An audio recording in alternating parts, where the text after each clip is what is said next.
Il y a environ 6 ans, quand j'avais 17 ans, j'ai eu le déclic de ma vie et je vais te le raconter maintenant. Ça a commencé à l'école en fait, j'en avais vraiment plus rien à foutre parce que ça me cassait les pieds d'apprendre des choses qui me servaient à rien. Apprendre Pythagore, Thalès, à quoi bon? C'est pas le genre de truc que tu vas utiliser tous les jours quoi. Plutôt que d'apprendre à calculer, la plupart des jeunes aujourd'hui sont même pas capables de faire une multiplication. Donc c'est vraiment le système tout entier qui a commencé à me casser les pieds. Du coup, j'ai cherché une alternative plutôt que d'aller au lycée et de m'emmerder là-bas encore pendant 3 ans de plus pour avoir un bac et derrière finir au chômage comme la plupart des gens. Et ben moi, j'ai cherché un apprentissage.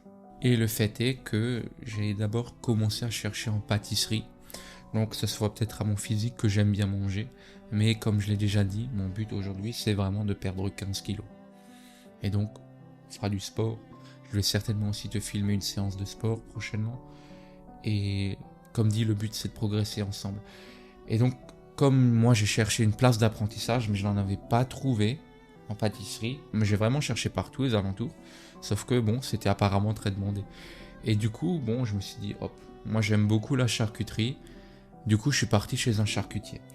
Et le premier jour où je suis sorti du coup, moi j'avais 15 ans ou 14 ans, un truc comme ça, et ma mère m'a récupéré, et puis ce jour-là je lui ai dit, bon, j'ai pleuré toute la journée, j'ai pleuré pendant 3 heures, pardon, mais je veux faire ce métier. Alors elle m'a dit, mais pourquoi?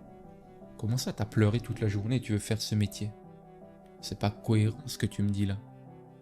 Du coup je lui ai dit, bah oui maman, mais moi j'ai épluché des oignons pendant 3 heures, mais tout le reste de la journée était génial. Du coup j'ai terminé ce stage d'une semaine, et puis c'était top, je voulais commencer là-bas, sauf que bon, ils prenaient pas d'apprenti. Bref. Ensuite je suis parti, j'ai fait un stage ailleurs, chez un autre charcutier, et là-bas ils m'ont pris. Sauf que là-bas, c'était quand même un endroit très spécial. C'était très à l'ancienne en fait. Il y avait encore les très vieux patrons. Donc la patronne et le patron, les très vieux, ils devaient avoir plus de 70 ans. Donc c'était vraiment un système à l'ancienne où les horaires n'étaient pas respectés. On se prenait des punitions. Donc, le premier jour même, je me suis pris une punition parce que les machines n'étaient pas propres. Du coup, on m'a dit, tu restes faire des salades. Du coup, je suis resté jusqu'à 5h30 le soir. Et j'ai commencé le matin à 6h. Avec une pause de, allez, 10-15 minutes à midi. Je te laisse faire le calcul. Si t'es pas bête, tu sais combien d'heures j'ai fait la première journée. Et ça, c'était en apprentissage. À savoir qu'en apprentissage, la première année, on gagne environ 350 euros. Je ne sais pas si ça a augmenté entre temps, mais c'est ce que je gagnais à l'époque. Et donc, il se passait tout un tas de choses. On me traitait d'idiot, d'abruti. On me comparait à l'autre apprenti qui n'était pas non plus très intelligent, on va pas se mentir. Mais pour autant, personne mérite un traitement pareil. Et donc, ce que j'ai fait, c'est que j'ai continué comme ça pendant une bonne année. Sauf que, à un certain moment, quand le vase est plein, l'eau déborde. Et j'ai commencé vraiment, franchement, à la maison, j'avais beaucoup de colère. Du coup, je m'énervais contre mes parents alors qu'ils y pouvaient rien. Derrière, parfois, je sortais du travail, j'avais vraiment envie de chialer, quoi, parce que c'était dur. Maintenant, je te raconte pas ça pour que tu aies pitié de moi, c'est juste pour que tu vois que on a tous aussi un passé différent, et moi, c'est surtout ça ce qui m'a donné envie de sortir de cet engrenage du salariat. Et puis, au bout de, ça devait être 1 an et demi, quelque chose comme ça, c'est une petite anecdote que j'aime bien rajouter, je me suis coupé, et bon, c'était en désossant un truc, et le patron n'était pas là. Donc il y avait que les anciens patrons, et normalement, pour que l'apprenti travaille, il faut qu'il y ait un patron. Et donc là, je me suis coupé aux alentours de midi, du coup j'ai encore continué à travailler jusqu'à 2 heures, un truc comme ça, puis je suis parti à l'hôpital me faire coudre. Et l'hôpital, il m'a dit quoi? Il m'a engueulé parce que je suis pas venu directement. Sauf que le patron m'a pas envoyé à l'hôpital, il m'a dit tu continues, ce que j'ai fait. Et puis bon, donc je me suis fait engueuler, le lendemain je viens et puis je demande l'arrêt de travail ou l'accident de travail. Et là, il y a la vieille patronne qui sort et qui me dit, tu es à la maison pendant 2 semaines, donc tu as le temps d'écrire une punition. Elle m'a littéralement donné une punition à faire où je devais écrire 1000 fois, je mets mon gant en maille quand je désosse. Le pire, c'est que je l'ai écrite cette punition. Je me rappelle, ça faisait environ 6 à 7 feuilles recto verso remplies juste d'un texte bleu. J'étais pendant 2-3 heures un mercredi après-midi, je crois. C'était franchement écœurant.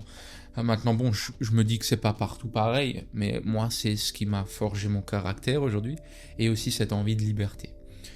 Et c'est pour cette raison que moi, j'ai plus envie d'être dans le salariat. Bien sûr, après l'apprentissage, je suis parti. J'ai continué dans cette voie. Et là, pendant 2 ans, j'ai eu un métier qui était... le même métier encore, hein. Mais un collègue, il était extraordinaire. J'ai vraiment adoré travailler avec lui.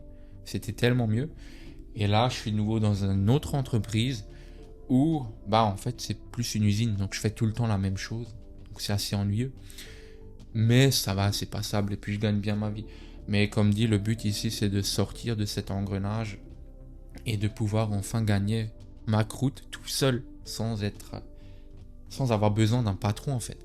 Parce que derrière, tu te dis, tu travailles pour la retraite, je te rassure tout de suite, si tu as mon âge, moins ou même un peu plus, je pense pas que tu auras une retraite, ou en tout cas, ça vaudra pas vraiment la peine d'y toucher. Donc vraiment, aujourd'hui, fais tout ce que tu peux pour créer ta propre retraite. Et lance un business en ligne, lance une chaîne YouTube, investis, fais des trucs pour... Sors-toi les doigts du cul. Tu peux pas rester là à rien faire, à espérer que l'État payera pour ton futur. Ça marche plus comme ça. Ça marchait il y a 30 ans. Aujourd'hui, ça c'est fini. Et maintenant, pour être complètement honnête, comme dit, j'avais envie de cette liberté dès que je suis sorti de mon apprentissage. Le seul problème, c'est que j'avais peur pour faire pas mal de choses. J'ai essayé différents business models. Je me suis un peu renseigné sur le dropshipping, j'ai essayé le SMMA, j'ai essayé la IPGA qui est sortie récemment. J'ai fait business developer, donc je vendais des formations d'autres personnes par téléphone, donc j'ai fait un peu de closing. J'ai fait tout un tas de choses, j'ai essayé plein de choses. Mais derrière, j'ai toujours eu le même problème, c'est que j'avais peur, en fait, du contact humain. J'étais vraiment pas à l'aise d'aller appeler des inconnus. Et je me rappelle la première fois où j'ai appelé une personne, j'ai sué, mais j'étais vraiment pas bien. Donc derrière, au fil du temps, ça s'est amélioré. Mais pour autant, aujourd'hui, je suis toujours encore très timide. Je sais pas si ça se voit derrière la caméra, j'espère pas. Mais le fait est que je suis timide et je compte aussi travailler là-dessus. Donc je me suis fixé un petit objectif d'aller rencontrer 2 nouvelles personnes chaque jour. En plus de ça, j'ai aussi décidé de passer à l'action. De plus rester là, frustré à regarder un truc sur Netflix ou un animé, ou quel que soit en fait le genre de choses qui te fassent perdre du temps. Le seul moment où aujourd'hui je vais vraiment regarder ce genre de choses, ça sera soit avec mon frère, soit avec une future copine si elle en a envie. Comme dit, le faire seul, c'est pas très intéressant honnêtement, parce que ça te fait perdre énormément de temps. Donc si aujourd'hui toi tu veux réussir, je t'invite vraiment à faire ce que tu peux pour couper toutes ces distractions. Parce que c'est ce qui m'a empêché de réussir pendant plusieurs années. Entre les live Twitch que je regardais toute la nuit, j'étais fatigué le lendemain. En plus là en ce moment je me lève à 3h30 tous les matins pour aller travailler. Derrière je rentre aux alentours de midi, donc là je dois reprendre tout ce qui est vidéo. Là on est samedi, donc cette vidéo je l'enregistre à 8h20. Je me suis levé ce matin à 4h. Où j'ai appris certaines choses, j'ai écrit la trame de cette vidéo pour savoir un peu de quoi parler. Mais tout ça finalement pour dire que il faut que tu passes à l'action. C'est le seul moyen pour toi de changer ta vie. Et cette vidéo a en quelque sorte comme but de me faire passer à l'action et de vous rendre témoin de mon passage à l'action. C'est pas tant la vidéo, c'est toute la chaîne. Je compte vraiment documenter mon quotidien sur cette chaîne YouTube pour que tu puisses voir ma progression en temps réel. Donc comme j'ai dit, là je mens pas, j'ai rien, je gagne absolument rien sur internet. Donc je suis pas comme les gens riches comme Yomi Denzel, Antoine Blanco, qui ont déjà du succès sur YouTube. Moi pour l'instant je pars de rien. Et c'est vraiment sur cette lignée que je veux me lancer et que je veux te montrer que c'est possible si on s'en donne les moyens. Si cette vidéo elle t'a plu, elle t'a aidé et que tu veux suivre mon aventure, je t'invite vraiment à t'abonner et à activer la cloche de cette vidéo pour qu'ensemble on puisse exploser nos objectifs.